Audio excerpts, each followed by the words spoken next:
Oh, dude, no way, bro. Cut! Yo, cut! What are you doing? Cut, bro. Theo, you can't call cut. Bro, several people told you that you can't call cut while we're filming. You know how disrespectful that is? All that may be true, but right now, fools are dogging our team right now. Yeah, They're we know trolls, that. They got their pitchforks. It's messed up, dude. Seattle Cheyenne writes. Bro, what is that? Seattle Cheyenne said. What is that, a transformer?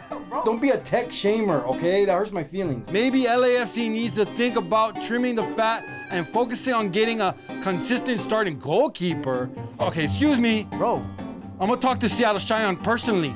If that's even your real name, Seattle Cheyenne, are you insinuating that we're spending too much on a superstar like Carlos Vela? Tell me this, Seattle Cheyenne. With Vela gone, who buys his jerseys? Because number 10 sells more than the entire MLS combined, dog.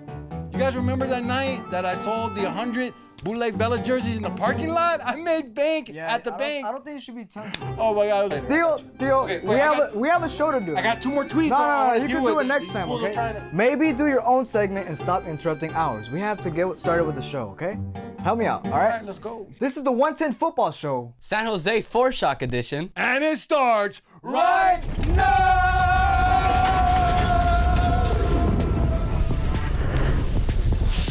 It's kicking off in the world of football. From Boyle Heights to Koreatown and all through the 110 corridor. An LAFC fan show by 2 of their biggest fans. This is where true fans come to get their LAFC fix. So rally your crew and settle in. It's time for 110 football. Diaz always through, and he's put this game away. Really nice blast off the foot to make it 3-0, and the Sounders on their way. What's up, guys? I'm Vince LaRosa, and once again, I'm coming at you with a Seattle breakdown. Unfortunately, once again, I'm coming back at you with a Seattle breakdown and LAFC not getting all 3 points. The game started out a lot like you would have thought. LAFC was using the ball, putting Seattle under pressure, trying to do their best to get positional advantages. Whereas Seattle, happy to sit back, happy to pick off bad passes, and then they wanted to counter through Jordan Morris. But where the game changes is right around the 30-minute mark. VAR checks in, it's a penalty on Dejan Jankovic, he uses his hand, that's fine with me. Now the second one, yeah, that's 2 penalties in a row in 5 minutes. I'm not so sure about. Latif Blessing, he barges into the guy, but he's never gonna get that ball.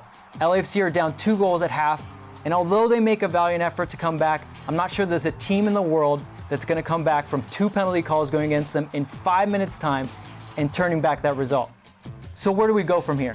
I know you guys want answers, and I've got a little secret for you. Not every single game has a big overarching tactical treasure for you to take from it. From this game, I know that there's still problems. 5 losses out of your last 7, that's bad. But the biggest thing for me is you haven't scored in 3 of your last 4.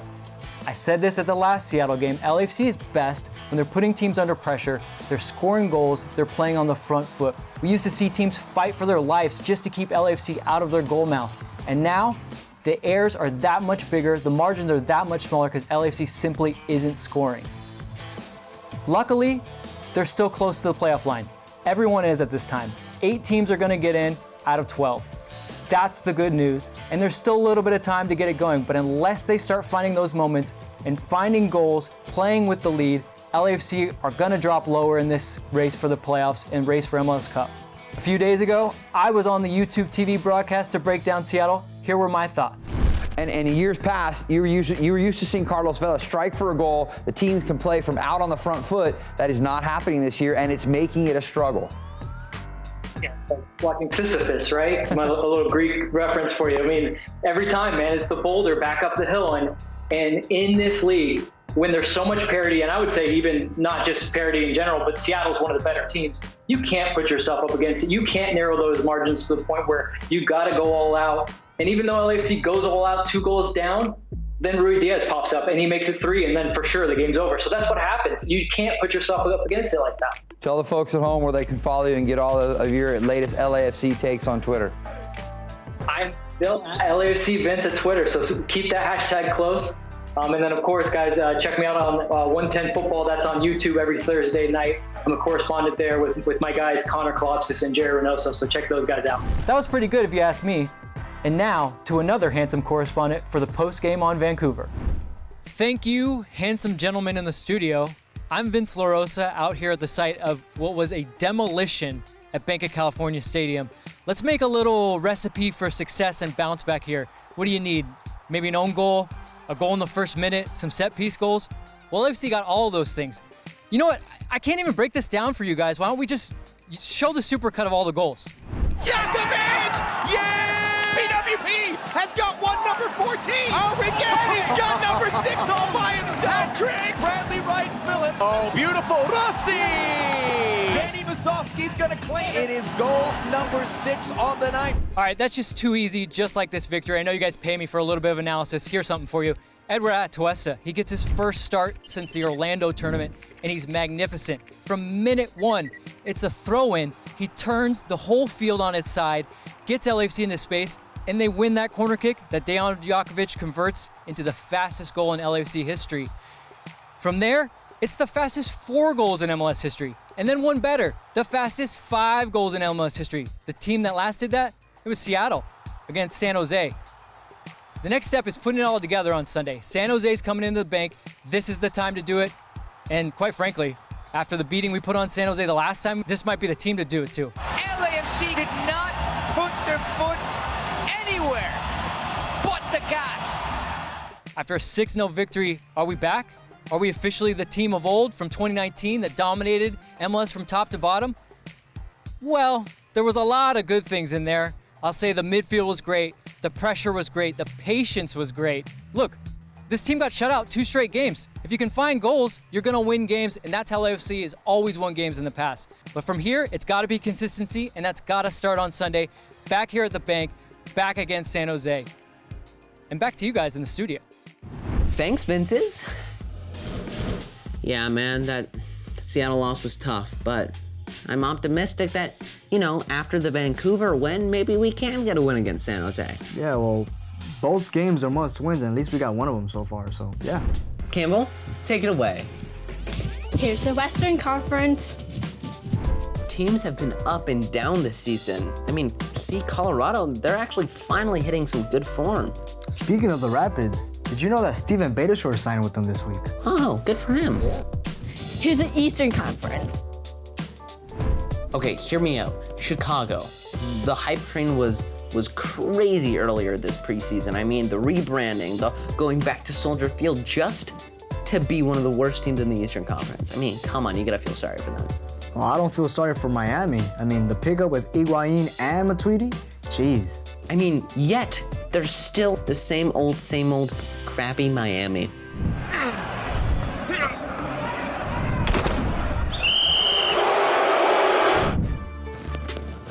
Still sucks. When do you think he's gonna be back? Oh, only the Lord knows right now. We need him more than ever, dude. That doesn't hurt that much.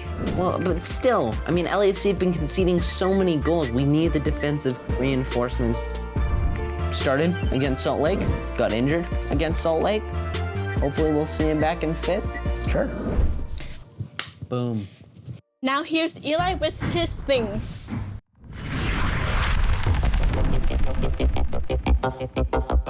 Thanks, Campbell. And now for the latest this week in MLS.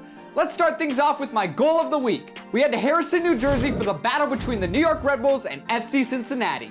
The match was scoreless in the 85th minute when Cincinnati drew a corner kick. Veteran midfielder Harris Medunjanin delivered the ball and it perfectly curled to hit the back post, off the goal, and in for the Olympico. FC Cincinnati would take the 3 points on the road. Now for the first time, I'm picking my team of the week. Winning both of their matches, I gotta go with FC Dallas. On Wednesday, Dallas handled the Colorado Rapids at home, defeating them 4-1 thanks to a hat trick from Santiago Mosquera. Then on Saturday, Dallas went on to defeat a tough Sporting Kansas City squad on the road 3-2. Argentine striker Franco Jara scored 3 goals between the 2 matches, and now has 5 goals in Dallas's last 5 matches. He is my player of the week. We head to Atlanta for the battle between Atlanta United and Inter Miami. Miami just announced the signing of star Argentine striker Gonzalo Higuain, but he wasn't needed in this one as Juan Agudelo finished off a great team effort in the 2nd minute. Atlanta would get one back quickly in the 5th minute, only to be one up by their former player, Breck Shea, who finished Rodolfo Pizarro's beautiful cross with his head in the 11th minute. Inter Miami would take this one 2-1. We finished things off with my match of the week, the battle between the San Jose Earthquakes and the Portland Timbers. This one was ugly for San Jose as they were completely blown out for the 2nd week in a row. Portland's maestro Diego Valeri showed he's still a force to be reckoned with, picking up 2 goals and an assist. Portland would take this one 6-1. That's all for my MLS Weekly Report. Back to you guys. Anthony K to Diego Rossi. Here's the Uruguayan. The shot! Oh, what a golazo.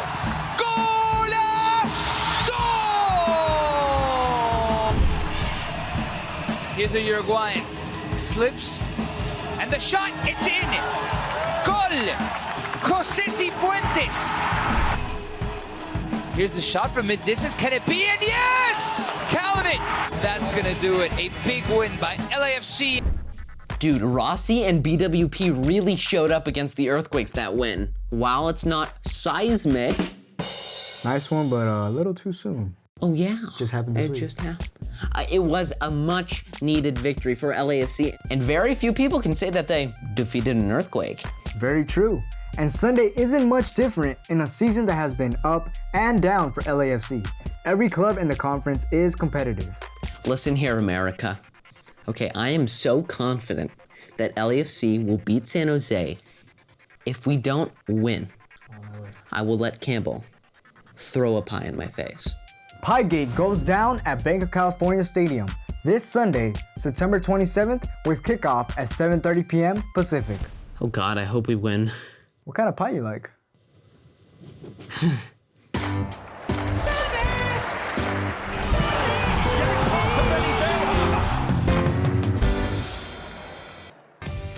This week, LAFC play the San Jose Earthquakes. Let's get to the keys of the match. Key number 1, quickly adapt to San Jose's unique style of defending. The Earthquakes play one-on-one all over the field, and this can benefit LAFC if they can take advantage of certain matchups, but it could be a detriment if they don't. Guys who are good on the dribble will be crucial in creating opportunities in this matchup. Look for Brian Rodriguez and Diego Rossi to be these guys to unbalance San Jose's defense. Key number 2, Edward Atuesta is back. The maestro is back from injury, and he looks close to be gaining full fitness. He needs to get back to his old form and help the midfield trio regain a firmer control of the tempo and pace of the game. And the final, key number 3, be wary of San Jose's nothing to lose attitude. San Jose have gotten absolutely crushed in a few of their last games. They've lost 5-1, 7-1, and 6-1 in September alone. Their coach, Almeida, is on the hot seat, and the team will be playing for pride. If LAFC match them motivationally and emotionally, then they will prevail. The 110 Football Show is brought to you by LAFC, the LA United Football Academy.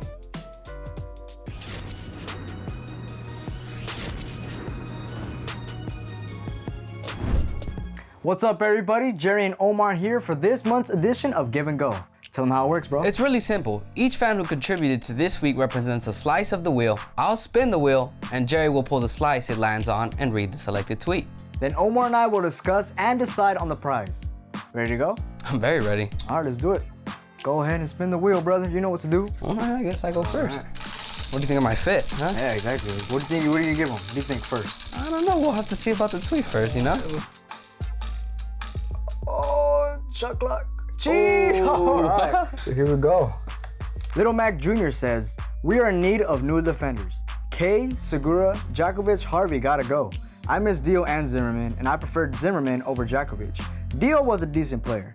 LAFC is so bad that at this point, I'd just be happy to see LAFC make it to the playoffs. We are off, but we are a bit of a slump. Playoffs is a dub to me, to be honest. We've been playing really bad. If we make it a playoff, I think that's low-key a miracle. What do you think? I agree with him about Djakovic and Zimmerman, you know. Much missed player. What kind of prize do you think you should give him for that take? I'll give you a t-shirt. T-shirt, right? it is? A t-shirt, but it doesn't come with the sticker. Oh, okay, well, there you go. All right, Little Mac Jr., thank you for your response. DM us for that t-shirt. It's a nice fit. Yes, sir. All right, let's go here for the next one. Spin that wheel, brother. Okay, we won't make it. All right, here we go. Who's choosing? I hope everyone stops blaming the keeper. Straight up. Like I've said every week, when you can't trust your defense, it's a terrible situation. Neither of them can. It doesn't matter who's in the net when your defense is playing the way they are. The defense is a mess right now. Defense situation is much worse than the goalkeeping one. I mean, that's just straight facts right there, dude. That is true. And as a goalkeeper, personally, I know how it feels to get blamed. Not really many people blame the defense, you know? Exactly. And it sucks. Yeah, so give him his prize. What is he getting? You know what, for that, I'm gonna give you a pin with a scarf on it. There you go. It's a combo right there. Sweet. All right. We're gonna find out who's the next chosen one for a prize. What do you think they're gonna give him this time? I don't know, it always depends on the tweet. Jorge Luis Ruval. We need a new center back and a new striker.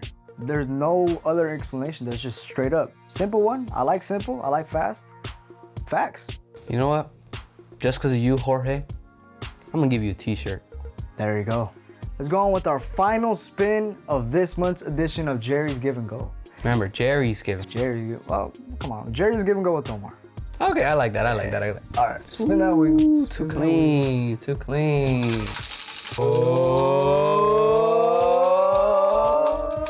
Oh. Okay, stop. Okay, there you go.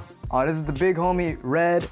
Love you, brother. All right, LAFC Redman 1 says, as Bob said, play through it. I think Kane needs to be benched. I don't think there's much info or reasoning to bench K. I mean, he is our captain. He has been a hothead, but we do need some room for that aggression, and I think he's a perfect guy for it. What do you think? I actually agree with what Red said. Wow. You know, we have Blessing that could take over that spot, not as captain, but the aggression that he has every single time he plays 110%. He's built for it, man. He's a definition of play through it. Yeah. So yeah, well, Red, I'm gonna choose your prize. Sorry, I'm gonna choose this prize. This is the homie Red. Shout out to the South End Falcons. I'm gonna give you a scarf and a pin for you to rock it at the bank next season. And that's it for this edition of Give and Go. We'll be doing this each month, so keep an eye out on our Twitter page to participate and have a chance at these prizes. Every participant gets a 110 football pin, and all prizes can be claimed on our social media on 110 Football TV. Thanks again to all the fans who contributed. We loved your guys' tweets. Yeah, keep on coming. Keep on coming. Thank you, guys. And now it's time once again for Pass or Shoot. Welcome to Pass or Shoot, our LAFC themed version of Hot Takes. Each player will take turns making a statement that the others will either pass, disagree with, or shoot, agree with, and explain why either way. Why don't you go first, Jerry? Yeah. Sure. All right. Pass or shoot. LAFC will not advance past the quarterfinals with or without Vela. Oof. I will have to say shoot. I believe that LAFC maybe doesn't have the ability to go past the quarterfinals, especially in those must-win matches, especially in their current form. They haven't been playing too good, and do I trust the team going into knockout rounds? Not really. Ooh. Oh. All right, my turn now. Okay, pass or shoot. Diego Rossi will win the Golden Boot this year. It's gotta be shoot, dude. I mean, who's gonna catch up to Diego Rossi at this point? You know, the guy is scoring left and right. Even when we're down, he still finds a way to score, so. Of course. Pass or shoot. Bob Bradley will get sacked this year if LAFC do not make it to the playoffs. No. I sure hope not. First of all, blasphemy. And second of all, I love him too much to be able to answer that question. It's a tough one. I'm gonna phone a friend. Wait, this isn't Who Wants to Be a Millionaire. What are you doing? I want to be a millionaire. Hey, Eli. Hey, Connor, what's up? Pass or shoot. Bob Bradley will get sacked if LAFC don't make the playoffs this year. Come on, guys. I'm gonna pass this one. Bob Bradley is fine. He's one of the best coaches in MLS history, and he's currently coaching without his best player on the field in Carlos Vela. They just need to figure out things defensively and maybe sign a goalkeeper or 2 or 3 or 4. Either way, I don't think he needs to be fired for anything. He is a big part of the culture that they're building at the bank, and it'd be so weird to see the club without him. Good one, Eli. I have one for you, Omar. Give it to me, college boy. How do you hear him? Pass or shoot. LAFC's starting goalkeeper in 2021 is not currently on the roster. Super shoot. Oh. Vermeer, although he is experienced, he hasn't shown it yet, you know? Yeah, factsies. And Pablo Cisniega, I love the guy, but he's not good enough to start either, you know? He's starting right now, but he still has a lot of improvement to show. All right, Vince, I got one for you. Pass or shoot. Regardless how LAFC finishes this season, they'll make a major trade. I'm gonna take a shot at this one, and I'm gonna say yes. Don't ask me who. I don't know what John Thornton's thinking, but every postseason, LAFC has made big moves. We saw Walker Zimmerman go. I know a lot of you miss him. Facts. I miss him too personally, although I think it was the right move. So I think LAFC will make some kind of major trade this offseason. That's facts. That's facts. Straight up facts. This one's for the great Benny Feilhaber. Pass or shoot. The Seattle Sounders are the biggest threat to LAFC this season. That's a good one, Vince. But to be honest, that's a pretty easy one. I'll shoot. The Seattle Sounders are the current MLS champions and the hottest team in MLS. So they are definitely the biggest threat for LAFC. That'll do it for pass or shoot around Pass or the shoot, Connor. Oh, looks like we have one more, huh? Oh, okay. Campbell, last one. Come on, hurry up. Bryce Duke, on the show, or else. You're getting pressed? Or else. She wants your head, bro. Oh. I mean, pass, right? I mean, although I'd love him on the show with all the COVID stuff, you know, it might be a while until we can book him. Or else. Someone's obsessed. Okay, you know, that was weird. Yeah. But that was also our show. Yeah. Join us Thursday, 6 p.m. Pacific for more soccer, comedy, games, interviews, news, and analysis. It's a lot. Make sure to check us out on Instagram and Twitter at 110 Football TV. And don't forget to like, share, and subscribe. For the 110 Football Show, I'm Jerry Reynoso. I'm Connor Kalopsis. I'm Omar Reynoso. I'm college boy Eli Lesser. I'm Vince. I am Benny Feilhaber. I'm Campbell Colossus Duke. No, you're not. Not yet. Thanks for watching and See you next time on the 110. Yo, what up, little homies? These fools here on the 110 Football Show finally got smart and gave your boy his own segment. Let's go! Now, I know you heard of street beefs. Well, Uncle Jay is here with the street tweets. Let's go! All right, let's get to the first fool that needs to be checked, for real. At Galaxy 3000 writes, Bryce Duke and Tristan Blackman look like they should be in Riverdale and not in MLS. First of all, Riverdale is in the Bronx, aka the BX, son, the last gangster borough left in New York City. And bet anyone named Bryce or Tristan will get jumped the second they step foot in that hood. You feel me? Cosmo for life? What kind of whack tag name is that, homie? I'm gonna give you the Stockton slap, uppercut slap, and the Whose side is he on? Aaron's the crazy side. If they were on Riverdale, I would watch them. If Bryce Duke got traded to the Galaxy, you would root for them. That will be a voice. 110 football. Let's cut. That's a cut. That's a cut, Uncle Jay. Let's go! Let's get her going. And very few people can pick. Dude, Rossi and BW malfunction. Well, frankly, I believe they're underplaying my character. I give a lot to this man, Uncle Jay, and they don't give me the beefy lines. I'm very picky, you know. Sorry. Spin that wheel, brother. How about you do it? All right. Actually, no, I'll do it. Oh, okay. You won't make up his mind. Sorry. This is the quickie. Who's gonna get the chickie? All right. What did you say? Can't rhyme, bro. I'm not busting rhymes.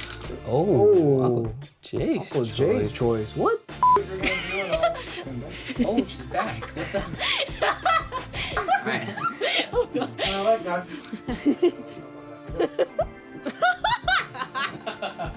That's a blooper right there.